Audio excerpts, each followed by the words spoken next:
What is going on, guys? Here's why everyone should sprint. So, if you have not sprinted for the past few months or years, then I want you to comment down below your address, or you can also DM me on Insta, and that's because I want to deliver a gift to you. So, I was thinking something like this would look good, and you can stick it on your car or bike or cycle or even your school bag or something as such. And I just thought that it will match your personality, that's why. So, my hair is a little messed up right now, and that's because I was just sprinting before I started recording this video. And before I begin, I would like to make it clear that this video is not about jogging at all. Now, jogging also has some benefits, but in this video, I'm talking about how you should run as if a wild animal is chasing you, because that type of a life or death situation does random things to not just your bones and muscles, but also your caveman parts of the brain, and that would result in many different benefits for your body that you will find out soon in this video. And this is why sprinters look like kings and warriors, while joggers look like obedient workers who are just scared of offending people. So, all the other fitness influencers would have already told you about the physical benefits of sprinting, and that's why I'm going to start this video with the mental and psychological benefits of sprinting. Now, many of you would be thinking that mental health related things are quite boring, and that's why you'll probably be planning to skip this section.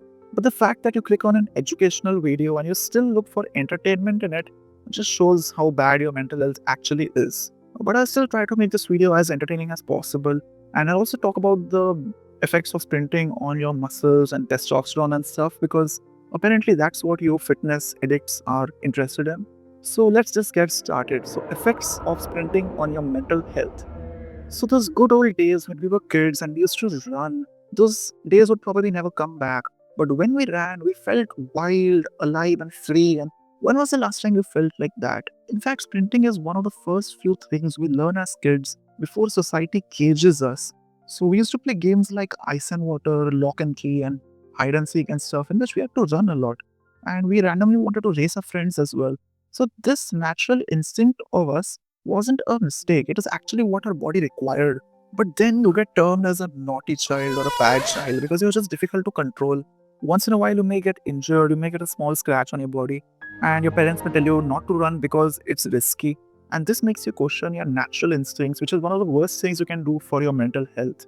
And you also need to go to school where you need to sit for 6 or 7 hours a day. And when you come back, then you're sent to tuitions many times. Even if you're performing well in school, your parents still send you to tuitions even if you don't want to go. And after all of this, coming back home, you don't actually have much energy left to run like how you're supposed to. And a few years later, when you realize that your natural instinct to sprint was healthy and necessary, and you decide to run again finally, you find that you have almost no one of your age to run with. So then you decide to run in your nearby area, wherever you find some space. But then you come across some random fat, ugly old Indian uncle who thinks that you're just some random immature young kid who hasn't grown up. And he may even tell you to not run because he thinks it's risky. And you have to realize that you just cannot listen to him because he is just a devil sent from above to stop you from succeeding. He's also going to have back pain in the next few years if he doesn't already have. And he's just a liability to his kids. And his kids are also quite average at everything. They're fat, ugly, weak, and slow and depressed. And they're probably working some random average job with some random average salary.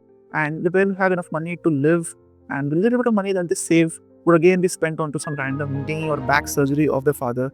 Imagine being such a liability for your own kids, such that they have to take out time and money and energy from their own busy lives just to help you in your old age, all because you avoided the easy and fun exercises like sprinting for the past 40 years of your life. So, anyway, sprinting also trains your ability to push past pain. So, obviously, this is extremely essential in other areas of your life as well. And sprinting has also been shown to actually grow more neurons in your brain. And you also have a natural evolutionary system of survival in your body, which is called as the fight or flight. So you've probably heard of this earlier. So what that means is you need to be capable of fighting and running away in case there is some danger. Now, studies actually show that people overestimate their ability to fight by anywhere between 400 to 4000%. So, people are quite delusional in that matter. But when it comes to running, people are not as delusional because they know how fast they can run, because they can test it out anytime. They can't just fight someone to see how well they can fight, but they can quickly run to see how well they can run. So, people are quite aware of how fast they run. And when you are genuinely aware that in case of an emergency, even if it meant that you have to save your life you still cannot run fast enough and your life will be in danger. That messes with your brain because as a healthy human being, you're supposed to be capable of both running and fighting. And when you miss any one of these, then your mental health is spoiled. And that explains why the athletic fighter physique is always more attractive than the bodybuilder physique. So, sprinting also causes your body to release chemicals like dopamine, endorphins, serotonin, and stuff. These are the exact chemicals that are used to prevent depression. And a person who's actually depressed, he takes pills which have these exact chemicals but with a bunch of other side effects.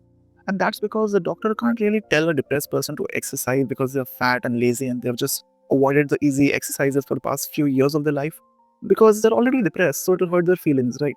And also, simply selling depression pills to the patients is also a way to profit. I recommend that you go through each and every natural step possible first before taking any sort of medicine. So basically, sprinting is an activity for kings and warriors and all. But modern peasants like you scroll all day on social media, including this video. Why are you watching a video when there are so many better activities to do? One good sprint right now. Just leave your home, go run as fast as you can, and then come back home. That's it. You would realize what it's like to be a king, and you would realize the type of person you could have been, but you did not, just because the world told you to sit at one place and behave. So that's basically it for the mental health aspect of sprinting. So let's get into how sprinting affects your breathing. So your entire day is spent indoors, addicted to social media, and you have a skinny neck, and you're barely getting enough oxygen and sunlight. And sprinting makes you breathe fully, and it makes you breathe through your diaphragm instead of just your upper chest. And this increases the amount of oxygen that you consume. And what do you think that does? Oxygen goes to your brain as well as all the other organs of the body.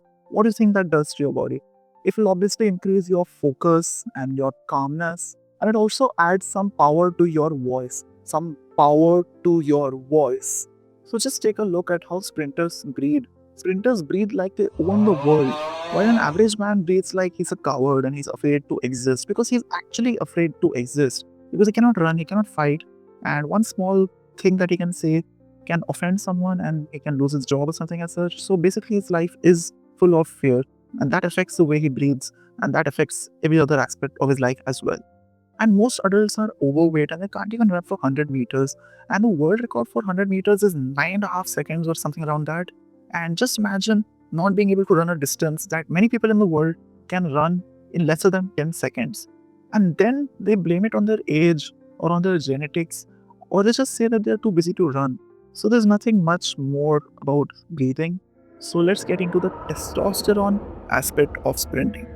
So, sprinting has been shown to increase your testosterone much more than any other activity in the world. In case you don't know what testosterone is, it's a hormone in your body, but it's not just some normal hormone. It's the hormone of dominance, the hormone of kings and warriors, and it's something you guys already lack. In fact, most of the problems that old people face are not actually problems, they're just symptoms of having low testosterone. In fact, these days, even the young people face many of those symptoms. And basically, testosterone is everything you want in life right now. And sprinting is the best way you can boost your testosterone right now within 20 seconds. So, in case you didn't know what happens to your body when you have more testosterone, I'll just tell you quickly. So, basically, you have more muscle, less fat, more bone density, and you wonder why you get fractures every now and then, or you know someone who keeps getting fractures while playing basic sports itself. So, that could be a sign of having low testosterone. And testosterone also deepens your voice, it deepens your voice, and it reduces the fat all over your body. So it does not just make your body sharper, it makes your face sharper as well. And one way to think of this could be that when your face is sharper, it means that it's more aerodynamic, and that means you can even run faster. But that's just a way to think of it. It may not be an actual reason. So, anyway, having high testosterone does not just affect you physically, it has a bunch of psychological benefits as well.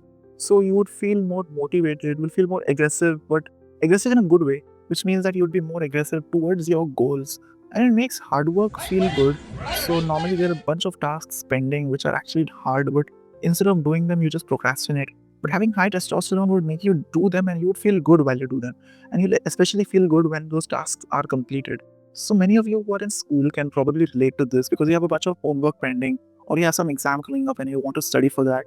But you just don't have the motivation, the ambition, and all the things necessary to just get started. So you keep procrastinating, but having higher testosterone would make you just simply get into it.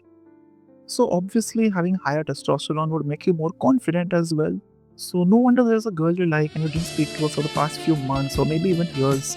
Having higher testosterone could just speed things up and you'll get the confidence a little earlier. So basically testosterone is everything you need right now, and it has a bunch of more benefits as well which I'm not going to talk about in this video, but you can check them out by yourself. And people say that everything needs to be balanced and having too much testosterone could be bad for your body as well, but they are just ignorant and uneducated, weak people who want to just cope with having low testosterone. In fact, our entire generation has low testosterone. And instead of actually solving this problem, the people have simply widened the official range of testosterone a healthy male should have. So it's been widened so much that now you can have the same testosterone as a 70-year-old Indian uncle who never actually exercised for the past 50 or 60 years of his life, and you can still be considered healthy. You can have the same testosterone as that person while still being considered healthy. The range has been made in such a way that it does not take count of your age at all. And especially when you're going through puberty, if you have low testosterone, you can develop more like a girl instead of a boy. So that's quite a big problem. So basically, testosterone is a very big and serious thing about our generation.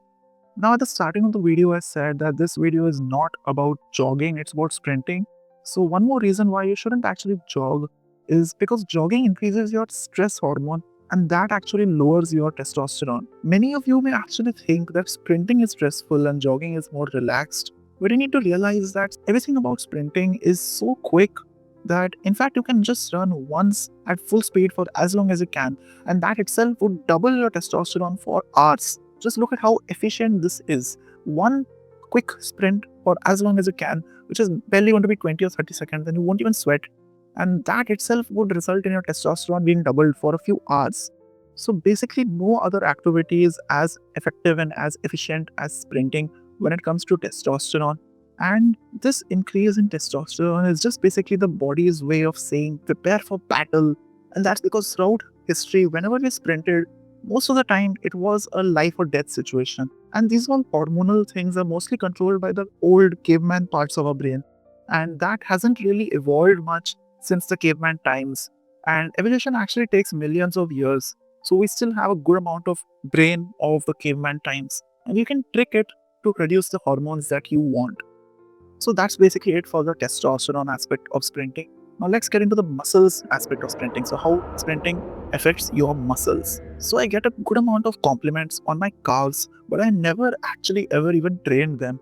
And many of you fitness addicts, your social media addicts, bodybuilder, gym addicts, you all like to say that calves are a genetic muscle. They can't be trained and grown in size. But just look at the legs of sprinters. You would be quite shocked. They're better than most bodybuilders. And if you sprint right now, you would feel pain mostly in your calves and in your thighs. And I'm telling you, one of the best ways to grow your calves in a proper aesthetic way is through sprinting. And not just the legs, even the shoulders of all athletes are quite jacked. In fact, sprinters have one of the best shoulders in the world. And that's not necessarily because of how the shoulders are being used to run, but also a big part of it is contributed by the testosterone that you get. And that's because people who want to get more muscular, who inject testosterone in their body, their shoulders are the muscle that grows the first. And that's because the shoulders are very responsive to testosterone.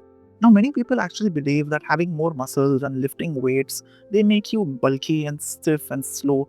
But that's not really true. All the top sprinters, all the Olympic champions, all the Olympic medal winners, they all lift weight. There are no exceptions. Each and every one of them lift weight. Now, many of you keep giving the example of Ashton Hall versus Isho Speed. Now, Isho Speed doesn't really look like he lifts weights, while Ashton Hall is a big, bulky, muscular guy.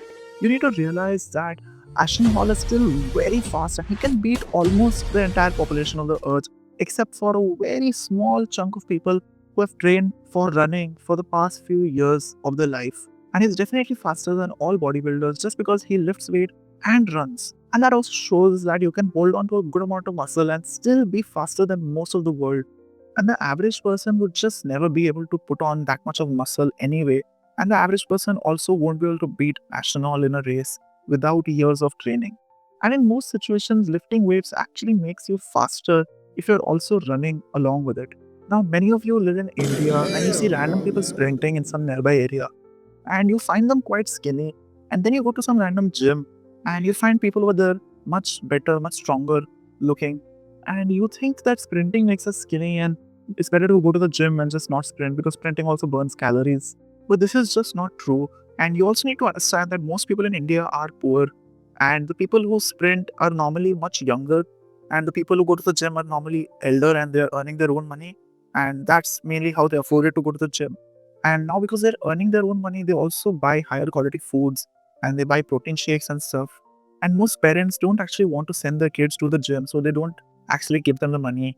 And then they act as if the problem is not money, the problem is safety of the child because they see random people getting injured all over social media in the gym. And that just makes them not want to send their kids to a gym even more. And then every now and then, one out of the millions of celebrities who are going to the gym regularly, they die in a gym. And then the parents keep giving that example that look at that celebrity, he died in a gym. Look, you can die in a gym, it's quite risky. And that's basically the story of many young kids who have the ambition. They want to go to the gym, they want to work hard, they want to look good, they want to get stronger and more respect, and they want to just live a better life. But the parents don't really allow them to go to the gym. But running is free, so they find some random empty area where they can run. Now, most parents want to save money when it comes to foods as well. So, most of them are against protein shakes, not because protein shakes are actually bad, but because they want to save money. And the reason that they give is that it damages people's kidneys and people are dying because of that. And that's again what they hear on social media. It's not actually true. And there are a bunch of studies that show that it's not true. And they also use oil instead of butter or ghee, thinking that it's just a cheaper alternative. And they're also scared that butter and ghee increase their cholesterol, which is again not true. In fact, I made a video on this. You can check it out. It's called the cholesterol scam, and I'll link it in the description and in the comments as well. So just take a look at that video as well because I explained this scam properly in simple words so that each and every one of you can understand. And basically, oil is full of seeds and chemicals and it's quite toxic. And when you try making oil at home, you would actually realize how toxic it is because from outside it may seem light and healthy for the body, but it actually is full of chemicals and it's quite toxic. So don't consume oil, avoid it as much as possible. And butter and ghee is basically just milk. That is something we have always consumed. It cannot be bad for your body. This cholesterol thing is all a big scam. So just forget about it and go and drink a glass of ghee right now, in fact. And worst of all, Indian parents actually think that they're giving their kids a good amount of protein just because they consume a little bit of dal in each meal. And dal is actually one of the worst protein sources in the world right now. And that's basically just delusion in the name of tradition. And dal is basically quite bad for a body as well. It's more of a carbohydrate source than a protein source, and it doesn't have the proper amino acids, and the protein is not actually absorbed by the body, and it's basically full of water. And if you actually want a good amount of protein from dal, you need to consume so much of it that the rest of your day would be spent in a toilet. And that weird feeling which you'll have in your stomach would also prevent you from training hard. And dal is also combined with random carbohydrate sources again, like chapati and rice and stuff. So there is basically just no nutrition in traditional Indian diets. So that's basically it for the way sprinting affects your muscles. Now let's get into how sprinting affects your sports. So many of you actually play sports, but this section is quite obvious, so it's not going to be quite big. Sprinting also obviously makes you better at every other sport. Now take a look at football, basketball, badminton, table tennis, and all the martial arts as well. They all require sudden explosive strength much more than dumbbells strength. So simply going to the gym would not necessarily make you better at other sports, but simply running would. And that's because one of the best ways to train your explosive strength is through sprinting. And that's basically it for how sprinting affects your sports. There's nothing much to this point. But let's get into how sprinting affects your heart. So your heart is also a muscle and it can be trained just like any other muscle. Now sprinting has been shown to make your heart more efficient. So what does that mean? It means that when you are not sprinting, when you are just sitting like me right now, your heart is not beating as much as a person who doesn't sprint. And that's because when you sprinted, at that point, okay, sure, your heart was beating more. But that actually made it stronger. And now when I'm not sprinting, one pump of my heart right now is actually a little more powerful than one pump of someone else who doesn't sprint. Now, many random Indian uncles think that actually sprinting is bad for your heart because it puts stress on it. But you need to realize that when you put stress on a particular muscle, it may be stressed that time, but then after it recovers, it actually grows back stronger, and that actually reduces the chance of heart diseases. You can check it out. Sprinting has been shown to reduce the chance of heart diseases quite a lot. But old Indian uncles are just scared that sprinting would cause a heart attack because it's putting stress on their heart. So that's basically how sprinting affects your heart health. I'm not going to go into too much of detail in topics as such because I'm more of a fitness YouTuber. I'm more about sports and strength and speed. I'm not much into the biology of the human body and stuff. So now let's get into how sprinting affects your posture. So the average person is just a social media addict and he's always looking down at his phone, scrolling on social media, and he never actually even looked up for the past few years of his life. Now, when a person as such sprints for the first time, their technique is quite weird and they're actually quite embarrassed about this. And this is one more reason why they avoid running in public because they're afraid that people will judge their technique, which is quite weird. And they lean forward like they always do and they try to push the earth behind, and this is actually quite a wrong technique. Take a look at professional sprinters like Usain Bolt. Now, they actually get their legs much higher and they don't actually lean forward at all. In fact, they're leaning too much behind. Like a normal person doesn't actually lean that far behind because he feels like he'll fall or he will lose control or he'll not be running as fast. And you're not even supposed to push behind at all once you gain a little bit of speed. You're just supposed to strike the ground as hard as possible downwards, and you're supposed to use the elastic strength in your tendons to bounce back from that, and then you're supposed to get your leg again in front so that you can strike again as fast as possible. In fact, one of the main reasons why people don't run as fast is because their leg goes back and it doesn't come front fast enough, so it's not recovering fast enough and the next step takes time. So when you sprint, you train particular muscles like your rear delts and abs and shoulders and back and lower back. And these muscles actually improve your posture not just when you sprint, but also when you're not sprinting in your day-to-day life, like right now and when I'm standing as well. And that just makes you look much more confident, even if you're not confident at all. So you might be knowing a few random people who are just not good at anything other than sprinting, but they still appear quite confident when someone like you in the same situation would not have actually been confident. They're also probably not as confident, but it's just their posture which makes them look confident. Now, I was actually working a job where I had to sell stuff. So, in that, confidence was extremely essential. You cannot actually sell stuff without being confident. And I would actually argue that life itself is a full selling job. Right now, I'm trying to sell myself, my own brand to you. In the future, if I have some product, I'll probably try to sell that, and that's how I'll earn money. When you go to an interview, you're basically selling your skills in return for the job. And everything in life is some sort of selling. Everything is transactional, nothing is free. So basically, selling is one of the best things you can learn. And for selling something, you need confidence. So that's basically it for how sprinting affects your posture and your confidence and stuff. So now let's get into how sprinting affects your metabolism. So sprinting increases your metabolism. So this basically means that you can eat more food and still be lean.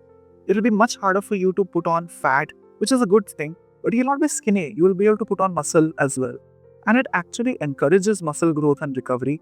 And sprinting actually increases your insulin sensitivity, which decreases your chance of diabetes. Now, how many diabetic people do you actually know? Now, I know a bunch of old people who have diabetes, and this includes my father and his father. And my father thinks that it's simply genetic, but all the diabetic people who I know have not sprinted for the past 30, 40, or maybe even 50 years. So it cannot be a coincidence. If you sprint, you just don't get diabetes at all, ever. And a faster metabolism also means that more glucose and more oxygen is delivered to your brain. And what do you think that does to your brain? It could obviously make you more focused and more alert and just sharper overall. And this also makes your body remove waste cells faster. So this makes you look quite younger. And you can take a look at some 60-year-old people who still sprint regularly. They look quite young for their age. So like I said, I don't go into too much of biology related topics. So that's basically it for metabolism. And now let's get into how efficient sprinting is when it comes to life. So like I said, everything about sprinting is quick and there is nothing more efficient when it comes to sprinting. If you simply run as fast as you can once, and that too not every day, every once in 2 or 3 days, then that itself is quite efficient and you will see results quite fast. Within 1 or 2 weeks, you would see results. And then when you compare that to the amount of time you put in and the amount of effort you actually put in, then you will realize that I'm just not exaggerating anything in this video at all. And no matter how busy you are, you can always take out 20 seconds to run every 3 days and you would barely even sweat. and you may have a little fast heartbeat after you run, but that will just slow down very quickly within the next few minutes. And once you start seeing a little bit of the results, you would actually get addicted to it and you will want to run more and you train harder, and that will also make you progress faster. So that's basically it for this video. What is your excuse? I actually want to know what's your excuse. So do comment it down below, and also you can DM me on Insta anytime you want. If there's no track near your home, just remember that I don't have a track near my home either, and I can beat you in a race anytime. So I ran wherever I can, and I still find random places to run. So I run on the stairs, I run in my society, I run in parkings, in corridors, and if I go for a trip with my family, I run on the beach as well. So comment down below what you think about sprinting, and if you want me to talk about a specific detail about sprinting or about anything else as well, then do comment that down below as well. And that's basically it for this video. Thanks for watching, and I'll see you all in the next video. And before you click on some other random video and again start scrolling to waste the rest of your day, I encourage that you go and run in your nearby area and then come back.